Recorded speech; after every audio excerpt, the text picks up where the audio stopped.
Friends, we hope that our monthly policy essays and this podcast series will make a big difference and strengthen the peace regimes in Asia. I am Kishore Mahbubani, the host of the Asian Peace Talks.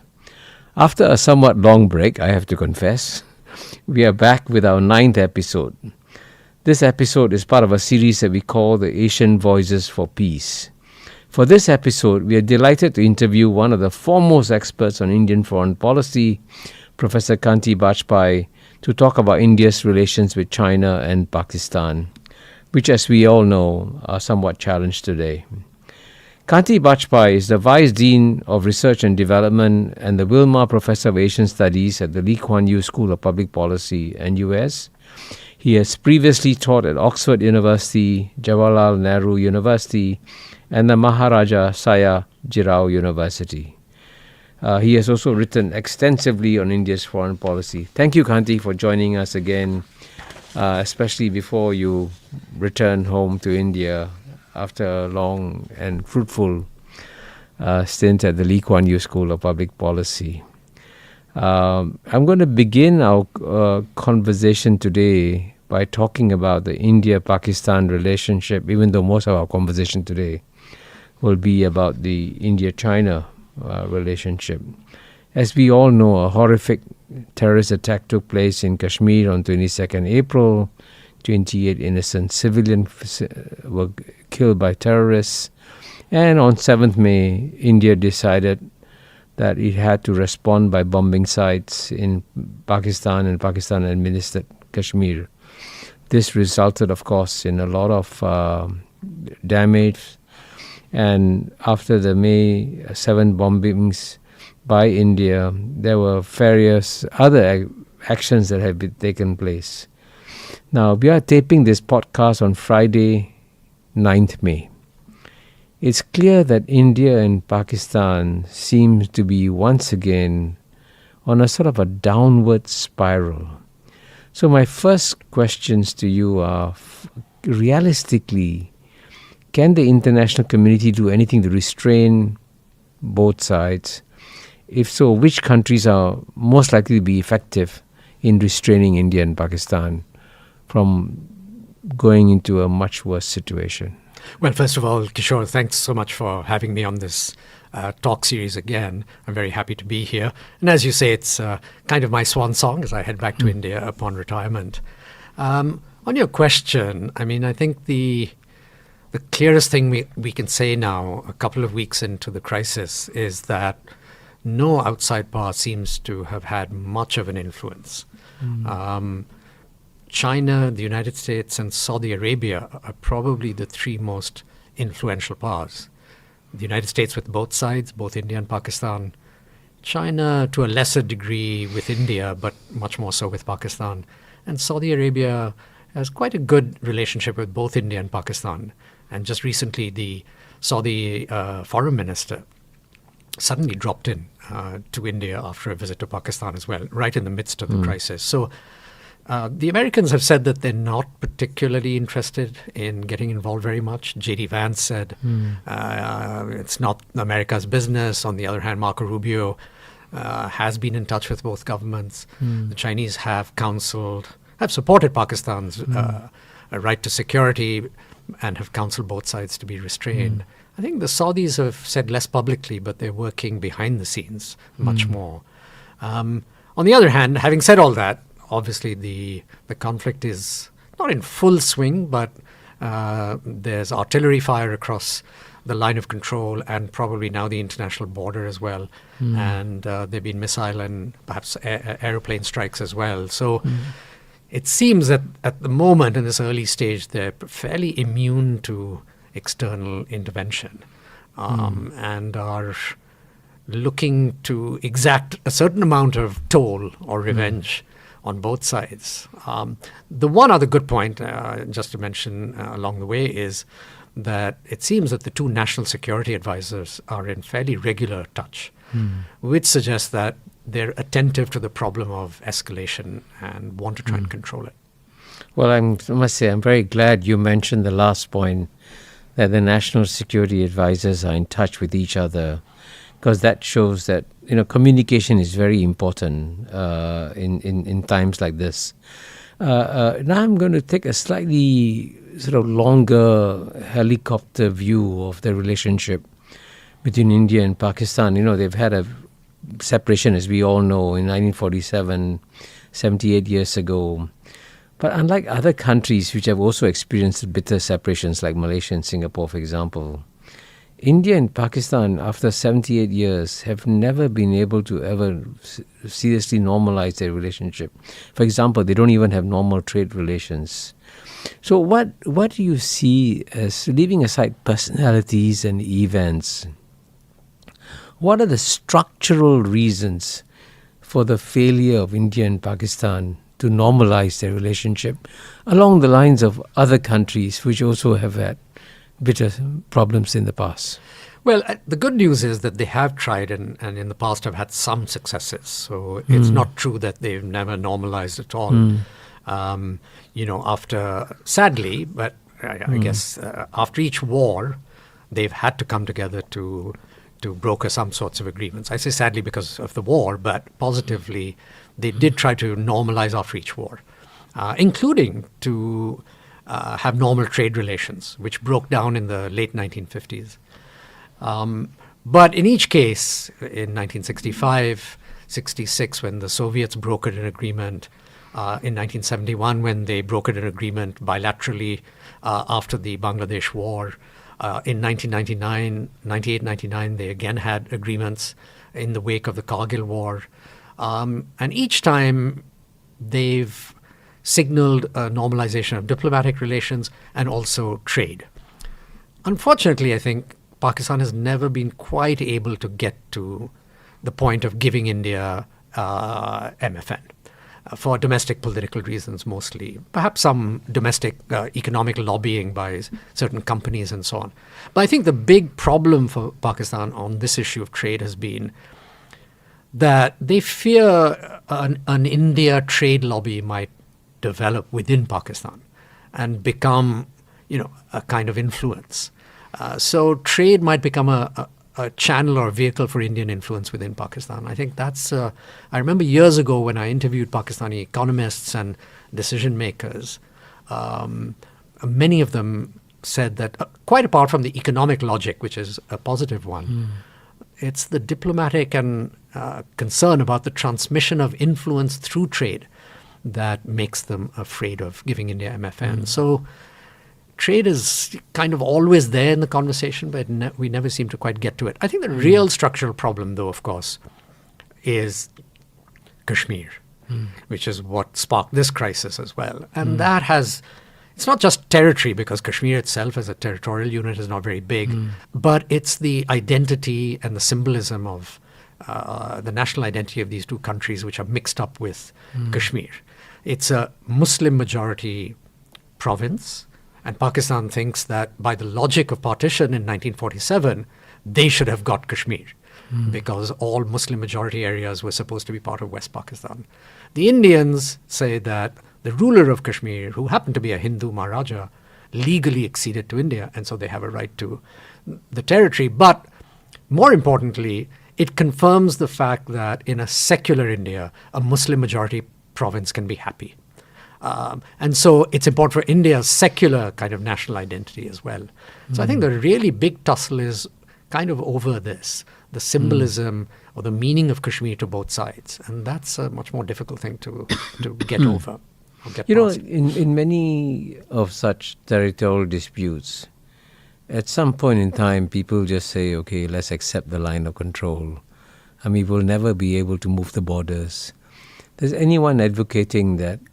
Why not just accept the line of control? Yeah, I'm so glad you asked me that, because in 2006, 2007, General Musharraf of Pakistan and Manmohan Singh of India nearly pulled off exactly that, an agreement that would essentially have sanctified what is today the line of control. In effect, it would have been that, although they wouldn't have formally, legally agreed to a partition of the state.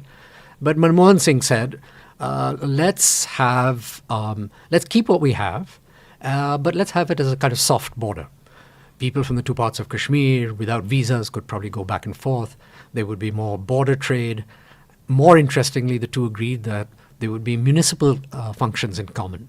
So things relating to tourism or water, which they share, and certain other kinds of social and welfare kinds of projects that cut across the boundaries or could cut across the boundaries would be dealt with jointly. And the last part was that the relationship of the two parts of Kashmir to their central governments, that they would try and make sure that they were about the same, so that the kind of governance structure broadly would be similar in the two parts of Kashmir. So, yeah, in effect, this was let's agree to keep what we have along the present line of control and effectively unify the social and economic and political life. Sadly, at the last moment, it fell through. Musharraf fell from power when he fell out with the judiciary in Pakistan. And Manmohan Singh wasn't able to persuade even his own Congress party colleagues in the cabinet, very senior members, that it was a workable deal. And the moment passed. So it's long been on the table. The two leaders almost got us there. And then domestic politics intervened. Well, I'm very glad you mentioned that episode. It showed that for brief moments there were opportunities of finding a reconciliation within the two countries. And it's good to have that still, because you never know when they can go back to it.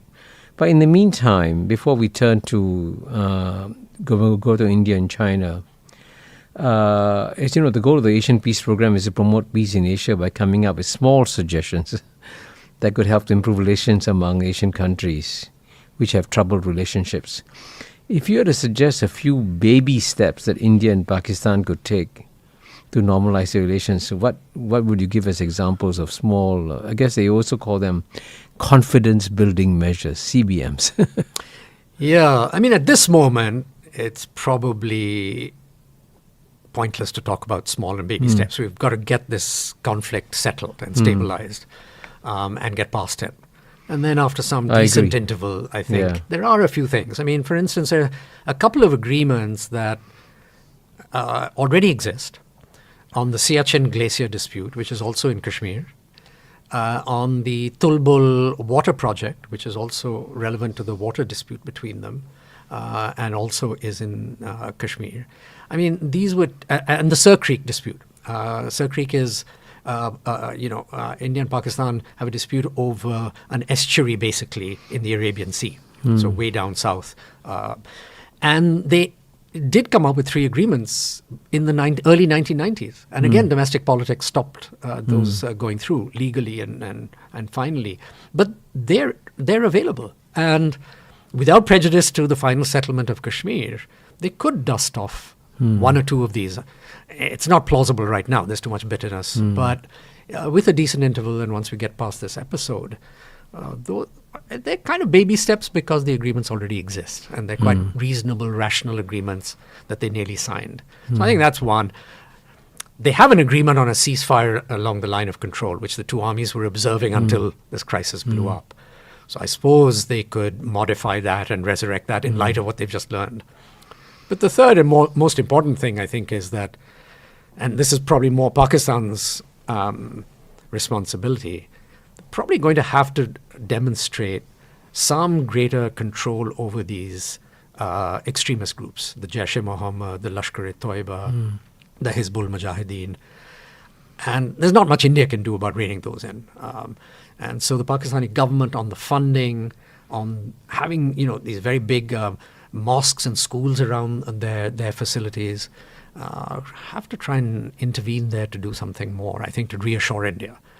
Now, is that a baby step? I mean, in the larger scheme of things, yes, because it's not an ultimate solution of all quarrels, but it's probably a doable one. And in the past, I mean, the Pakistani government did take some steps, also in line with, FATF, the financial agreement globally that enforces constraints on funding and the movement of funds to terrorist outfits.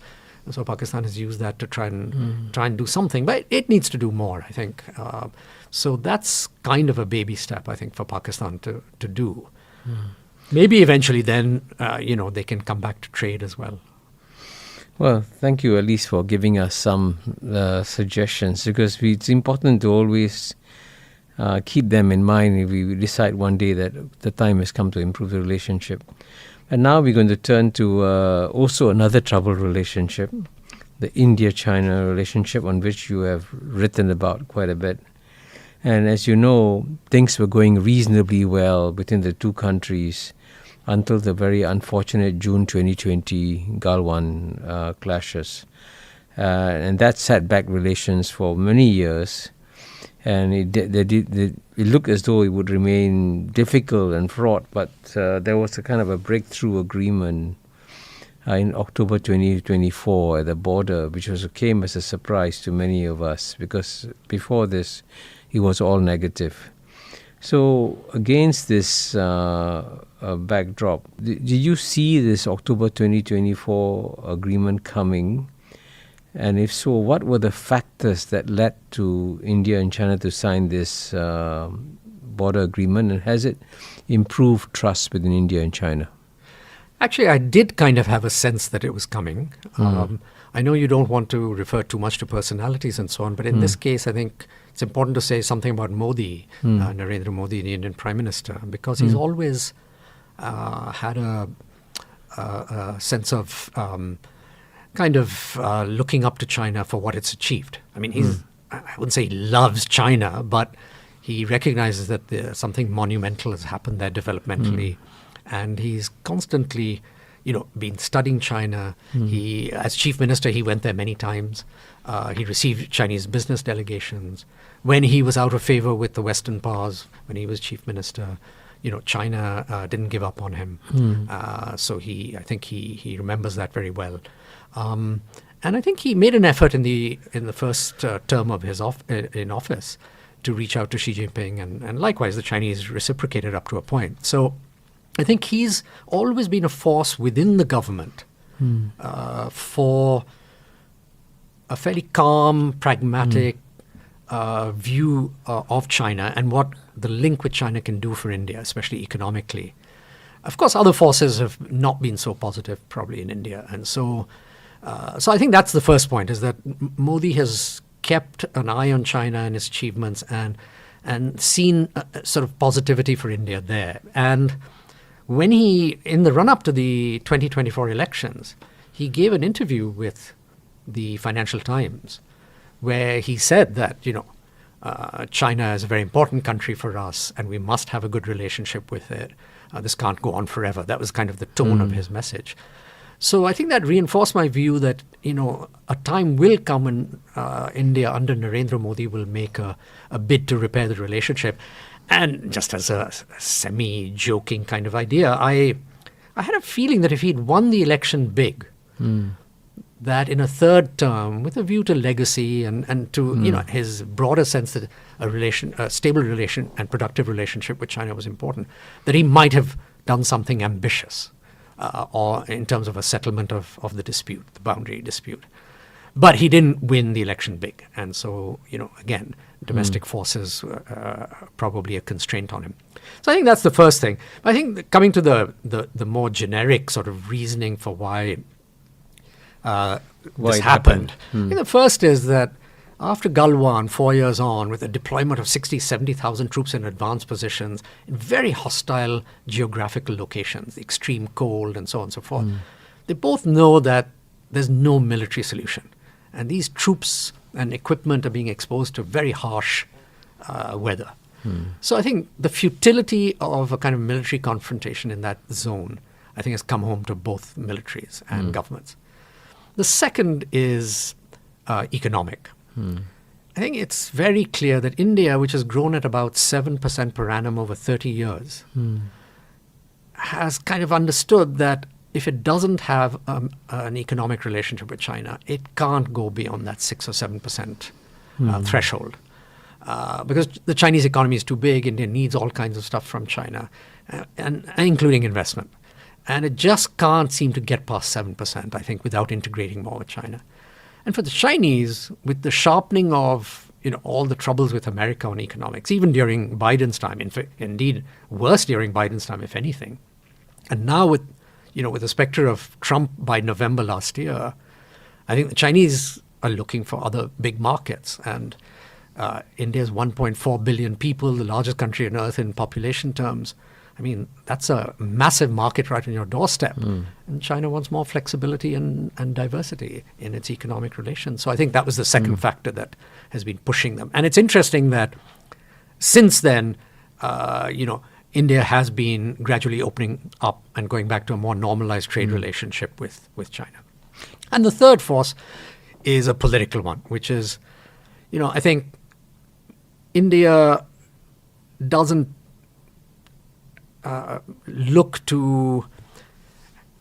looking at America, New Delhi has always had an edgy relationship. I mean, there's cooperation, there's the China factor in common, and so on.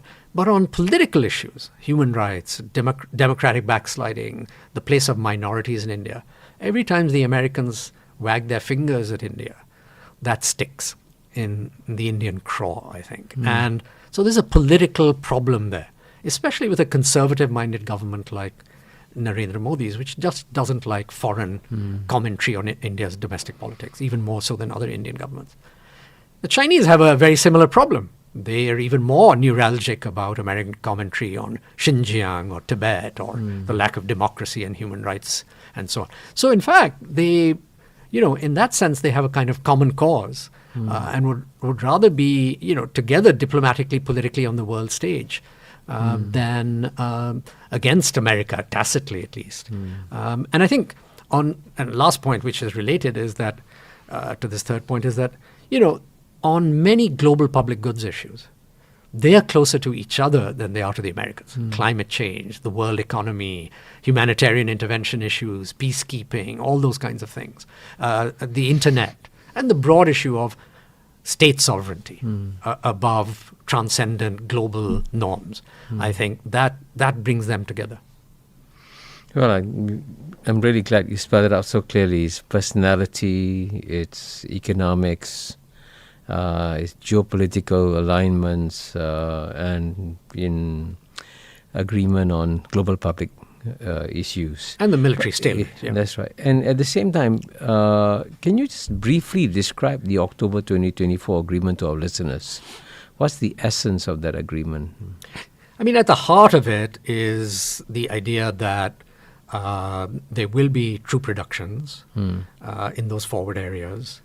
In the most forward areas, they will be pulled back gradually with some timetabling and scheduling. And secondly, to try and make sure that they don't run into each other, patrols and so on, that they will create buffer zones. This, I think, is more a Chinese idea. I think the Indians have gradually come to accept it and understand that it's probably a creative idea, given the difficulties. And so I think that's at the core of it is that. Now, having said that, they probably have to keep monitoring the elements of the agreement to make sure they're actually being implemented on the ground by these patrols and forward positions and so on. But that's the heart of it. And so it's gradual disengagement of the forces and then the installation of a permanent kind of semi-permanent buffer zone. And I think allied to that was an agreement that they will go back to discussions on the border settlement, which it was interrupted by Galwan. From 1981 to 2020, when Galwan happened, almost without interruption, they've had some form of border negotiations. It didn't yield an agreement, but they were continuous. And I think as a result of the agreement in 2024, they have returned to that dialogue between the two national security advisors. Talking of the border, are there any other small steps that they can take, you think, to avoid the recurrence of such a clash? Yeah, I mean, I think, as I said... As you know, in one of your articles for the Asian Peace Program, you suggested putting technological sensors at the borders, for example. Yeah, and I think subsequent to that, I mean, not because they read my piece necessarily or anything like that, but because it is a sensible solution in a technological age. I did read that they've either discussed that or already deployed some forms of passive monitoring systems at certain points. So I think they could deepen that if the experience has been a positive one with it. They both have satellites and so on. So it seems like they should be able to do a much better job of that, to increase the density of those kinds of ways of dealing with any border frictions. The second is, I think what's emerging is that they probably have an agreement on kind of when to patrol. So the Indians will go up at this point and check it out, and the Chinese go at another point. This kind of tacit division of patrolling labor, if you like, existed prior to Galwan. I think it may be resuming, and that's a good step to stay with. I think the NSAs have to be in touch regularly. The National Security Advisors. The two National Security Advisors. Yeah. And that's resumed. So that's good. And I think being able to pick up the phone to each other regularly and so on is very important.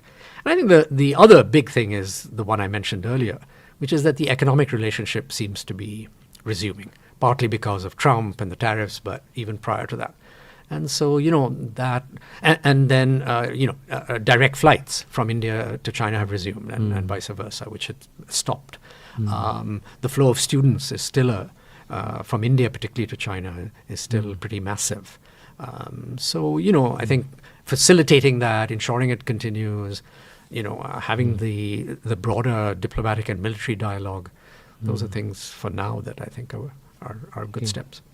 Well, no, I think maybe we should, since you mentioned resumption of flights and all that, we can move on from the border to a larger relationship.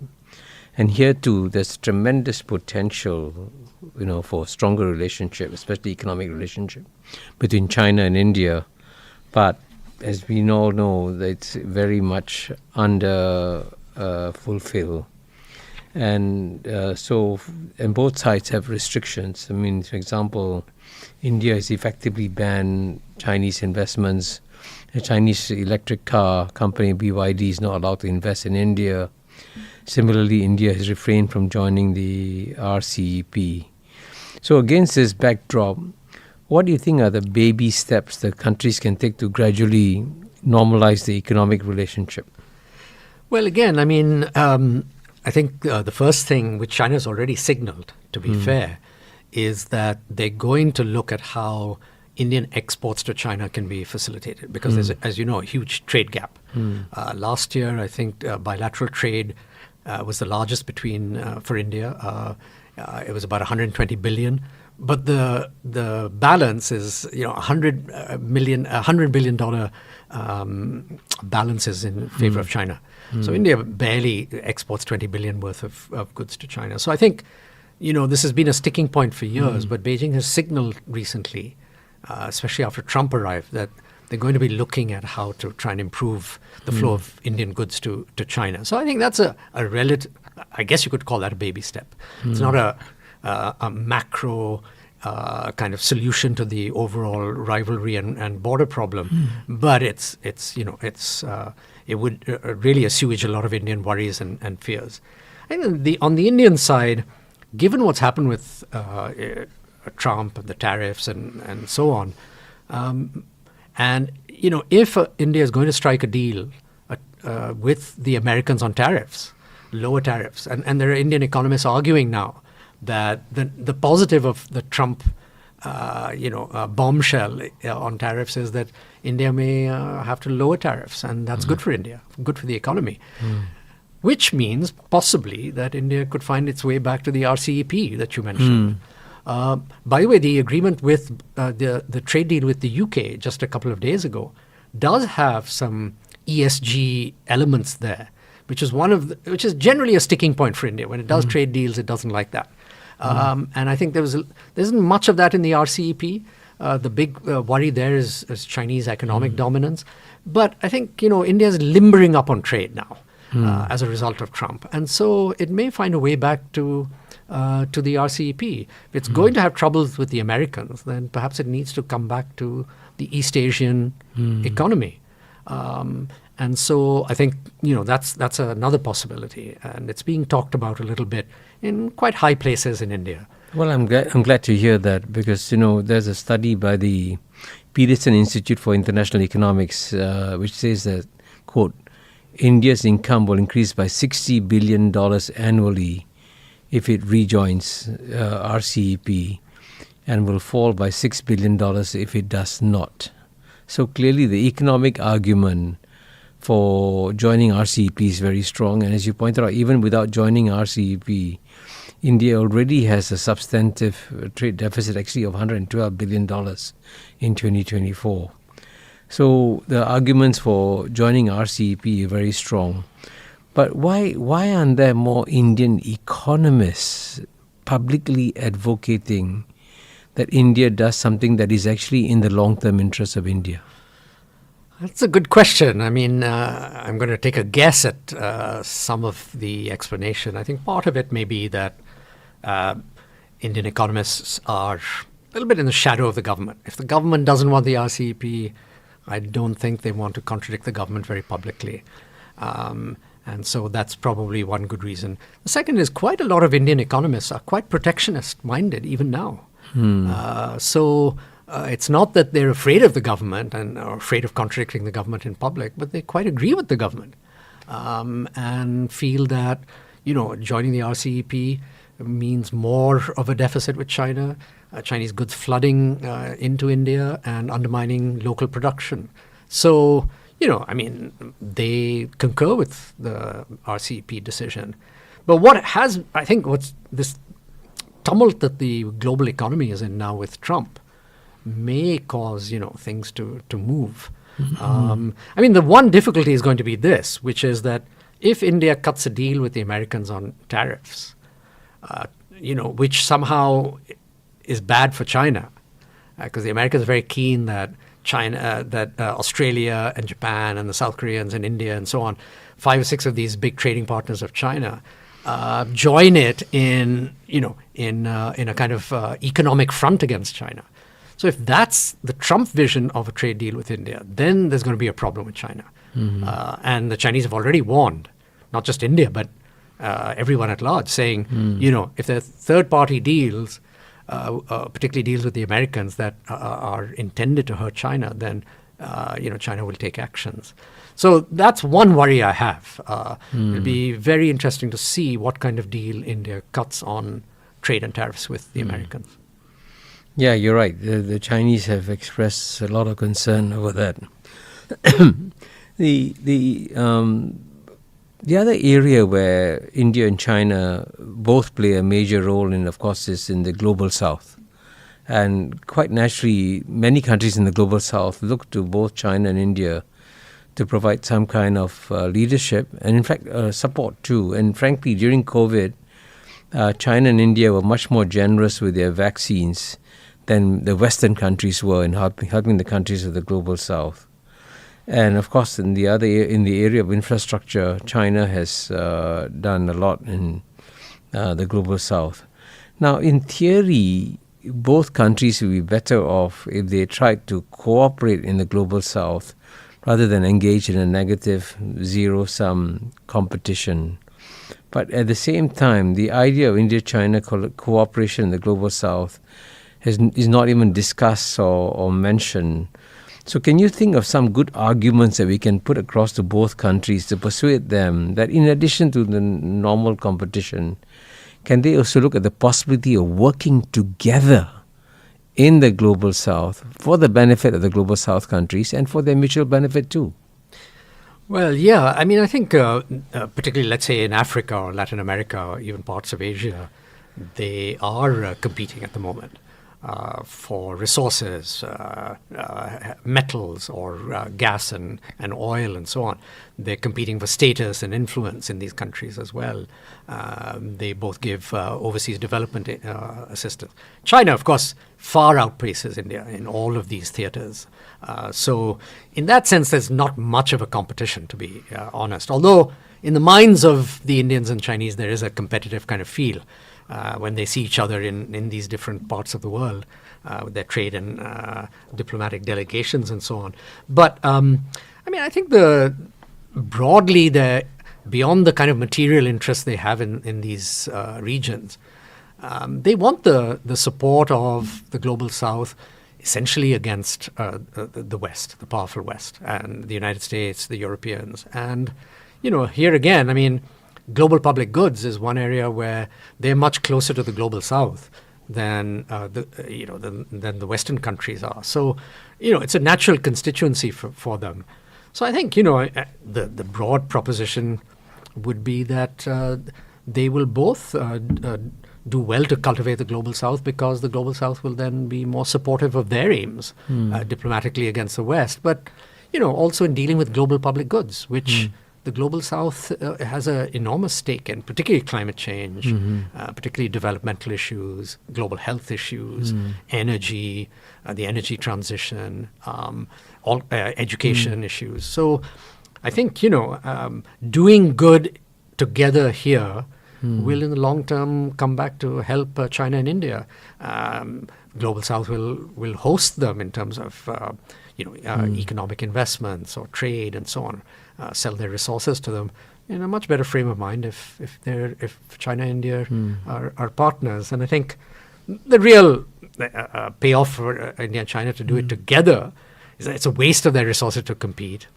It allows, to be a bit cynical about it, allows countries in the global South to exploit both of them, the division between them to do better. So, there are all kinds of efficiency arguments, more normative arguments, do good together and get payback in terms of access to the resources of these countries, but also their backing on global public goods issues, which are important to everyone. Well, I hope they will listen to you. Now, let's finally conclude our conversation by discussing Southeast Asia, where we are. And I guess when you lived in Singapore now for 14 years, you've actually been part of Southeast Asia.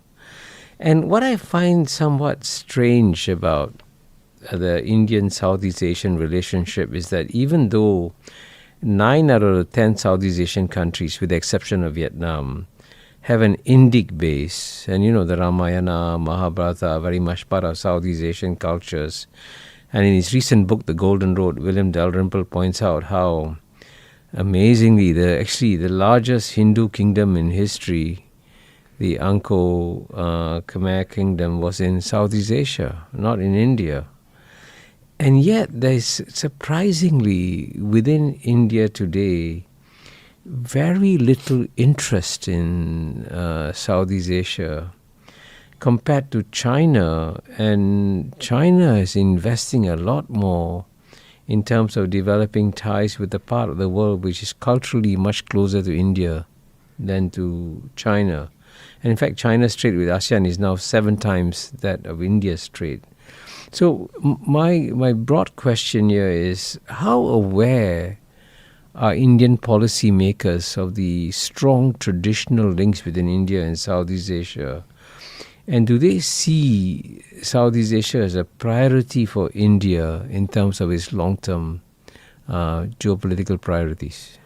I certainly think that Indian elites, I don't know about at the popular level, but Indian elites certainly have a sense of, the ties of India historically to Southeast Asia.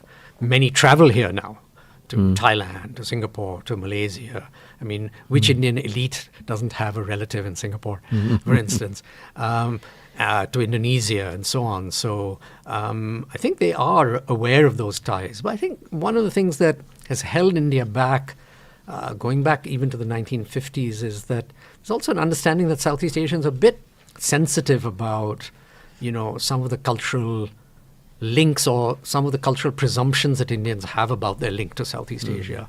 So sometimes there's an understanding in India that Southeast Asians looking at India feel that, these Indians think that they're the cultural mother country because of Buddhism and Hinduism, and there's a tendency to maybe condescend to Southeast Asians. I think Indians know that they've got to treat the cultural link with Southeast Asia quite carefully, not to come across as patronizing or condescending. So I think that's one thing that sort of slightly gets in the way. But it's true at the same time that there's not a profound knowledge of the links between India and Southeast Asia amongst even elite people in India. It's Southeast Asia is more like a great tourist destination and playland. I think the other thing is that now Indians do kind of look up to Southeast Asia, because of Southeast Asia's economic successes. So that draws them to Southeast Asia. But the old cultural link that Dalrymple has so finely brought out, I think that's kind of not blossoming. And part of that is part of Indian ignorance, part of Indian kind of trying to be overly sensitive about the cultural relationship. But I think it's also in Southeast Asia that there's not an enormous understanding in Southeast Asia of their Indic heritage and acknowledgement of it beyond a point. So in that sense, both need to probably work on it quite a bit more. And the links with China, by contrast, are very modern links in a sense. I mean, there are older links for sure, but the links now through TV, the Chinese diaspora, films, and of course education opportunities. So many Southeast Asians now study in Chinese universities and so on. And that, I think, has, the modern link with China is far more dynamic than with India. And part of that is that, China is just such an attractive place now economically, so that the gravitational pull of China is, 5 times that of India in terms of their economic size. But I think the other point that's not kind of acknowledged very much publicly is that, China has soft power in this region. And by that I mean that its political system, its form of governance, I think Southeast Asians look at that and go, gosh, there's something there. They've carried out this massive change over the last 40 years. Their governance system had something to do with it. It shows stability. It shows an ability to get things done in a way that other societies don't seem to be able to do. And I think a lot of Southeast Asians, admire that. When they look at India, though, the noise of India, the hubble and bubble of its democracy, doesn't necessarily resonate with all Southeast Asians that much. It's not that Southeast Asians don't like democracy, but India's messy, noisy democracy, which Indians know how to kind of interpret and understand and work with, I'm not sure Southeast Asians can make sense of it. They're like, why doesn't India get its act together? So I think China has that kind of soft power, oddly, because there's a view that, Western countries with democracy and openness and pluralism and all that have soft power over China. But actually a lot of the world is quite attracted to a practical authoritarian government that gets things done. And there are Southeast Asians, I think, who are drawn to that as well. I mean, no offense to anyone, but I think, getting things done, especially when you're economically still rising and hoping to grow, is attractive. And there are voices like that in India too. Should prefer a more authoritarian India, which gets things done. So I think, the relationship with Southeast Asia is quite complex culturally, politically. Economically, I think India would like to do more. But there is a problem there over services, particularly. I think ASEAN is not very hospitable to Indian services, and that's what India wants to push. India is not necessarily very competitive in manufacturing, so it doesn't do very well there. So I think the two sides still have to work through that problem on the economic side more. Yeah. Are the Indians in general sort of aware that overall, what ASEAN has accomplished in this region is actually something quite remarkable? I mean, it is the most important thing is that in the most diverse region on planet Earth, among 700 million people, you have almost zero prospect of war between any two ASEAN countries today, which is quite remarkable. And at the same time, ASEAN's economy has grown enormously. I mean, in the year 2000, Japan was the world's largest economy. It was 8 times bigger than ASEAN. Now it's 1.3 times bigger than ASEAN. And by 2030, ASEAN will be, bigger than Japan. And so there's tremendous opportunities here in ASEAN. So I sort of wonder, since ASEAN is an organization that threatens nobody. Everybody feels safe. It's like a cuddly bear you can hug, So would it be helpful for ASEAN to try, maybe quietly, discreetly, to arrange more meetings between Indians and Chinese. In the past, for example, when the Chinese and Japanese leaders couldn't talk to each other, they would come and meet at ASEAN meetings, And recently, for example, as recently as May 4th, the ASEAN finance ministers arranged a meeting with the ministers of China, Japan, and South Korea. And that enabled, as you know, relations between China, Japan, and South Korea are not comfortable, but ASEAN provides a comfortable setting. So do you think ASEAN could try to do something similar and create meetings that brings together ASEAN ministers together with Indian and Chinese ministers? Would that help? Well, ASEAN has done that, in fact, over the years. I mean, first of all, the ASEAN Regional Forum, ARF, has many countries in it, including China and India. So there have been meetings at that level. I think ARF has probably never quite blossomed the way everyone thought it would. But still, it's a structure that's still available. The second is the East Asia Summit, which was led by, Singapore and some other countries within ASEAN, and then ASEAN as a whole. And of course, there China and India meet as well. And generally, except in the last 3 or 4 years, after Galwan, when they would meet there, the Indian Prime Minister and the Chinese President would tend to have a sidebar meeting as well. So, it was an opportunity to have these kind of informal get-togethers between the two. I think, ASEAN's got advantages. It's kind of neutralist stand between the United States, China, and even India. Itself is a great, it resonates with both countries, both China and India. And so I think that's an asset that it could deploy to encourage further kind of contacts between the two. I think RCEP, to come back to it, was not just an economic agreement. I think ASEAN led it. Everyone now identifies it as being China's project, but it was ASEAN's project. And ASEAN pursued it not just for economic reasons, but also thinking that there would be spillovers into the geopolitics of the region. And that includes China and India. India opted out of RCEP, so that opportunity was gone. But I have a feeling India may drift back in, going back to my earlier remarks. So I think, ASEAN was a bit annoyed, I think, that India walked away from RCEP, but ASEAN could use that RCEP idea again, kind of cajole and persuade the Indians to come back, I think. And that might be a useful way to go. I think one idea that might work is if ASEAN could come up with a project, infrastructure, connectivity, economic, where Chinese and Indian participation would be vital, or at least very important. I don't know what that project is. It would take some thinking to come up with something. I think that might be, and just to come back to your earlier question about what India could do, culture apart, the political issues apart, and so on.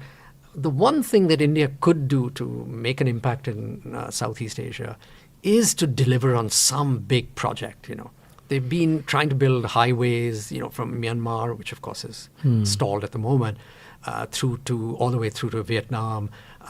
They've been involved in some port building in Southeast Asia, but never quite finished any of the projects that they were supposed to deliver on. I think India needs a big win in Southeast Asia, something big that Southeast Asians can look at and say, India delivered.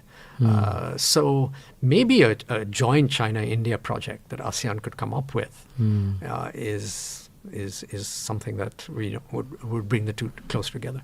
Well, I'm very glad that we are ending on that happy note of suggesting a joint China-India project in Southeast Asia, because that would actually make the Southeast Asians very happy to see China and India, and we in Southeast Asia know that we have to live with China and India not for the next 100 years, but for the next 1,000 years. So we'll be eternal neighbors. So having a joint project within ASEAN, China and India, will be a huge breakthrough. But so, Kanti, thank you very much for all your thoughtful reflections, because I think this is a sort of dialogues we need to hear in Asia.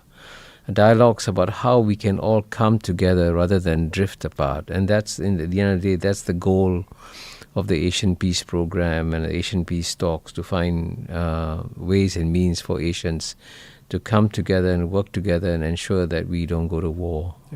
Thank you very much. I mean, maybe you could have one of these talks with a Chinese and an Indian participant simultaneously, and you moderate that discussion. Yeah, that would be another excellent suggestion by you.